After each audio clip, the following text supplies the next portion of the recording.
several times Friday night at Minute Maid Park. Justin Verlander said he forgot what inning he was pitching in, what batter would be coming up next, and other circumstances he's normally aware of but on this night found irrelevant.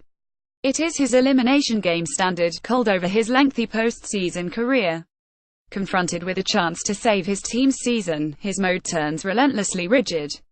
In each moment, he thinks only of his next pitch. It works. Because of another gleaming performance from Verlander, because their hitters awoke from an inconvenient slumber before a sold-out home crowd, the Houston Astros are still alive. They staved off elimination, forced a seventh game in this taut American League Championship Series, and crushed the New York Yankees 71. Saturday night, these teams will exhaust their pitching staffs in a free-for-all to visit the refreshed Dodgers next week. It's all hands on deck, said Lance McCullers, one of the Astros starters available in relief. I know we throw that term around a lot, but tomorrow it's literal. Held to 5 runs and 11 hits over 3 defeats in the Bronx, Houston's hitters broke out with 2 big innings in the return home. This lineup is too good to be held down for this many games, said Dallas Keuchel, another of those Astros starters. In Verlander's Game 2 masterwork, the Yankees managed 1 run. Though they managed nothing against him in this 6th game, they did mount more frequent challenges. That did not preclude occasional ugliness. To finish the 5th, Verlander flipped a curveball into the zone against Todd Frazier, who did not begin his swing until Houston catcher Brian McCann had already closed his glove. Caught unsuspecting, Frazier resembled a little leaguer taking his first hitting lesson. I looked silly, Frazier said. To conclude the 6th, Gary Sanchez worked a 3-0 count, then swung at a slider. Perplexingly, he opted to check his swing and meekly tapped out to shortstop. A walk would have loaded the bases for Greg Bird, one of the Yankees' best-performing hitters this month. In the 7th, Verlander issued a lead-off walk, drilled Starlin Castro in the elbow, and missed with 3 balls to Aaron Hicks. He then pumped 2 fastballs for called strikes, the latter a gift from plate umpire Jim Reynolds. Hicks fouled off the next 4 pitches before Verlander spun a tantalizing slider that landed just below the zone.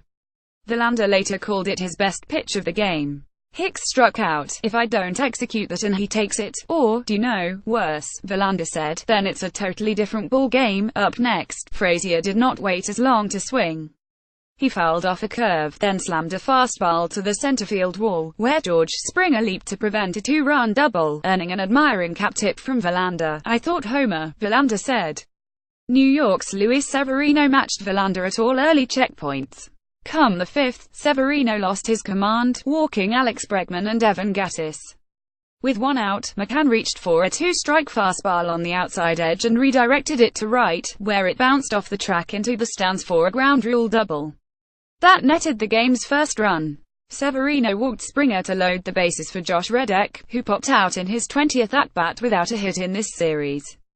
Up stepped Jose Altuve, who confidently offered at Severino's first pitch and sent a single shooting to left field. That scored 2 more runs and elicited Severino's exit, after Aaron Judge blasted a solo shot in the top of the 8th against Brad Peacock. Houston ambushed David Robertson, New York's normally sharp setup man. Altuve homered, Correa and Bregman doubled, and the Astros amassed 4 runs. They were all over me, Robertson said.